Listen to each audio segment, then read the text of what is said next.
एक गांव में एक पिता और एक पुत्र एक साथ एक ही घर में रहा करते थे। पिता का नाम रूपेश था और पुत्र का नाम सनी। रूपेश एक बहुत ही गरीब और लाचार परिवार से संबंध रखता था। इस कहानी में गरीब लाचार कहने का अर्थ यह है कि उसे अपने घर के कुल खर्चे अथवा किसी भी जरूरत के सामान को लेने के लिए बहुत सारे कार्य करने पड़ते थे। साथ ही उनके पास कुछ भी पैसे बचे हुए नहीं थे कि उनकी जिंदगी आसानी से गुजार सकते हैं। हमारे कहने का स्पष्ट मतलब है कि वह एक प्रकार का बहुत ही गरीब आदमी था। साथ ही वह अपने पुत्र सनी के साथ अपने घर में रहता था। उनका पुत्र बहुत ज्यादा जिद्दी लड़का था। वह अपने पिता से बहुत सारी चीजों को खरीदने के लिए बचपन से ही अपने पिता से बहुत ज्यादा जिद किया करता था।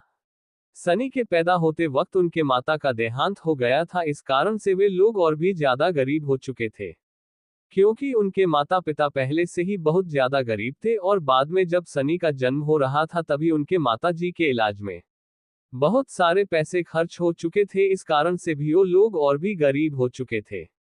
सनी हमेशा अपने दोस्तों के साथ घूमा करता था और अपने पिता के कार्य में किसी भी तरह का हाथ नहीं बटाता था, क्योंकि उसे मेहनत और पैसे किस तरह से आते हैं ये पता नहीं था। और वह हमेशा नई नई चीजों को खरीदने के लिए पिता से काफी ज्यादा नाराज हो जाता था।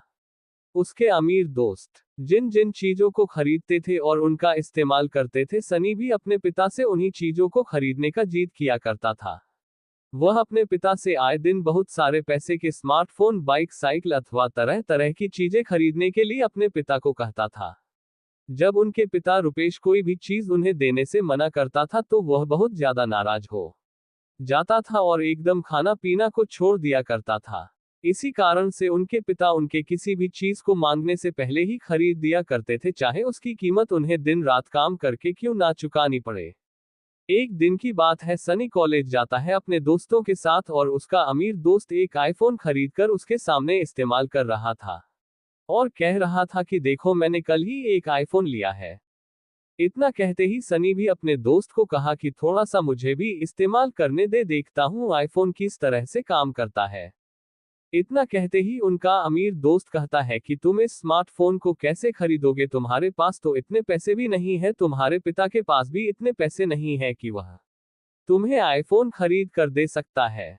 तभी वह अचानक अपने घर जाता है और अपने पिता से कहता है कि पिताजी मुझे एक आईफोन दिला दो, नहीं तो मैं स्कूल कॉलेज नहीं जाऊंगा और ना ही खाना पीना खाऊंगा। इतना सुनने के बाद उनके पिता की हालत खराब हो जाती है, क्योंकि उनके पिता रुपेश जी इतने ज्यादा बुरे हो चुके थे कि उनसे एक काम नहीं हो पाता था और कोई भी उन्हें काम पर नहीं रखता था, क्योंकि अब अपने कार्य को सही समय पर करने में असमर्थ हो गए थे और एक बुरे से इससे ज्यादा क्या उम्मीद कर सकते हैं। सनी अपने पिता को अपनी ख्वाहिश की लिस्ट बताकर घर से बाहर चले जाता है और कहता है कि मुझे कल तक आईफोन चाहिए ही चाहिए, नहीं तो मैं आज के बाद घर भी नहीं आऊंगा और खाना भी नहीं खाऊंगा। ऐसे में उनके पिता काफी ज्यादा परेशान हो जाते हैं। उनकी तबीयत तो पहले से ही खराब थी। वह सोचने लगता है कि मेरे पास तो इतने पैसे नहीं है कि मैं सनी को आईफोन दिला सकूं, और सनी ज्यादा जिद्दी लड़का है कि उन्हें कुछ समझ भी नहीं आएगा, वहां उन्हें समझा भी नहीं पाएगा कि उनके पिता के पास इतने पैसे नहीं है, वह कहां से आईफोन खरीद के देगा उसे। फिर भी अपने बेटे सनी की ख्वाहिश को पूरा करने के लिए उनके पिता बाहर चले जाते हैं मार्केट की तरफ और काम की तलाश में इधर उधर घूमते रहते हैं। वह बहुत सारे लोगों से पूछता है कि किसी भी प्रकार का काम है उनके लिए, कोई भी उन्हें काम पर रखने के लिए राजी नहीं होता है। वह बहुत ज्यादा अपने शहर में घूमता रहता है और काम की तलाश करता रहता है ताकि उससे कुछ पैसे को कमाकर वह अपने बेटे के लिए आईफोन खरीद सके। बहुत ज्यादा थक जाने के बाद रुपेश मतलब कि सनी के पिताजी एक जगह कहीं बैठ जाते हैं। अचानक उनके सामने से एक आदमी गुजर रहा होता है जो साइकिल पर बहुत सारे नारियल के फल को ले जा रहा था। सनी के पिताजी रुपेश उसे कहते हैं कि मैं आपकी हेल्प कर दूंगा, क्या आप मुझे अपने घर में कार्य करने के लिए रखेंगे, मेरे पास पैसे नहीं है और अब पैसे के लिए मुझे काम की जरूरत है। रुपेश को काम पर रखने के लिए वह व्यक्ति मान जाता है और कहता है कि लेकिन मेरी एक शर्त है, तभी मैं तुमको काम पर रख लूंगा। रुपेश कहते हैं कि मैंने आपकी सभी शर्तों को पूरा करने के लिए तैयार हूं, कृपया करके हमें बताएं आपकी क्या शर्तें हैं। तभी वह आदमी कहता है कि मैं तुम्हें टाइम पर काम दिया करूंगा, अगर तुमने सही समय पर काम कर दिया तभी तुम्हें पैसे मिलेंगे, अगर तुम्हारे काम में जरा सा भी विलंब हुआ तो हम उन काम के बदले में किसी भी प्रकार का पैसा नहीं देंगे। इस बात को सुनकर रुपेश काफी ज्यादा नाराज हो जाता है, लेकिन फिर भी वह हाँ कर देता है क्योंकि उनके पास और कोई दूसरा ऑप्शन नहीं है पैसा कमाने के लिए। उनके घर जाता है कार्य करने के लिए और दिन भर काम करने के बाद वह अपने घर जाता है पैसे लेकर और एक बक्सा में पैसे को रख देता है। कुछ दिन बीत जाने के बाद रुपेश देखता है कि उसके पास बहुत सारा धन जमा हो गया था जिससे एक मोबाइल खरीदा जा सकता है। रुपेश के बक्से में लगभग 10 से 15 हजार रुपए हो गए थे और वह मोबाइल खरीदने के लिए अब बाजार जाने के लिए तैयार थे। उन्होंने सोचा कि अगर मैं सनी को कहूंगा कि चलो मोबाइल खरीदते हैं तो ज्यादा खुश नहीं होगा, अगर मैं खुद ही मोबाइल खरीद कर ला कर सनी को दूंगा तो वह ज्यादा खुश हो जाएगा।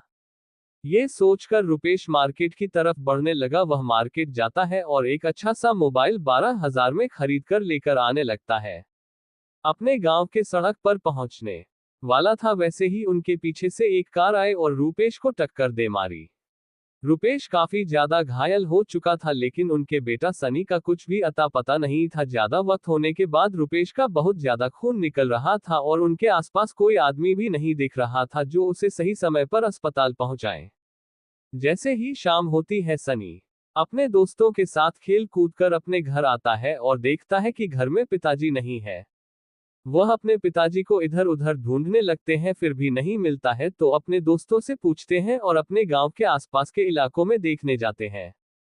अपने पिता को खोजने के लिए वह गांव में इधर उधर टहल ही रहा था कि उनके दोस्त से उसकी मुलाकात होती है। उनका दोस्त कहता है कि तुम यहाँ क्या कर रहे हो? तभी सनी कहता है कि मैं अपने पिताजी को ढूंढ रहा हूँ, तुमने कहीं देखा है क्या?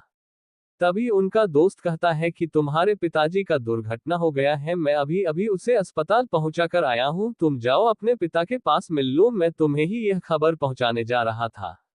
सनी अपने पिता को देखने अस्पताल जाता है और देखता है कि उनके पिता रुपेश जी एक बेड पर लेटा हुआ है जो कि खून से बहुत ज्यादा लथपथ है और हाथ में एक स्मार्टफोन रखा हुआ है। ये देखकर सनी आश्चर्यचकित रह जाता है और अपने पिताजी से पूछता है कि पिताजी आपको क्या हुआ है, आप शहर क्यों गए? अगर आपको किसी भी प्रकार का कोई सामान खरीदना होता है तो आप मुझे कहते हैं, आज आपने खुद ही चले गए, ऐसा क्यों किया? तभी सनी कहता है कि क्या आपने मेरे लिए मोबाइल खरीदा है? मैं मोबाइल के बिना खाना पीना भी नहीं खाऊंगा और पिछले 1 महीने से मैंने घर भी नहीं गया और घर का खाना भी नहीं खाया, मैं बाहर ही खा रहा हूँ, सिर्फ घर में सोने के लिए जाता हूँ। इतने में पिताजी कहते हैं कि मैं मार्केट तो तुम्हारे मोबाइल लाने के लिए ही गया हूं, ये लो तुम्हारा मोबाइल है। वह जैसे ही मोबाइल को देखता है तो उसमें देखता है कि बहुत ज्यादा खून लगा हुआ है और अपने पिताजी से कहता है कि आप मुझे क्यों नहीं बताए, मैं खुद ही जाकर ले आता। तभी उनके पिताजी कहते हैं कि अगर मैं तुम्हें कहता कि जाओ मोबाइल लेकर आओ तो तुम ज्यादा खुश नहीं होते, अगर मैं खुद ही खरीद कर ला कर देता तो तुम ज्यादा खुश हो जाते, इसी कारण से मैं खुद ही मार्केट चला गया था मोबाइल लेने के लिए। अगर आपको स्टोरी अच्छी लगी हो तो लाइक, कमेंट और चैनल को सब्सक्राइब जरूर करें। धन्यवाद।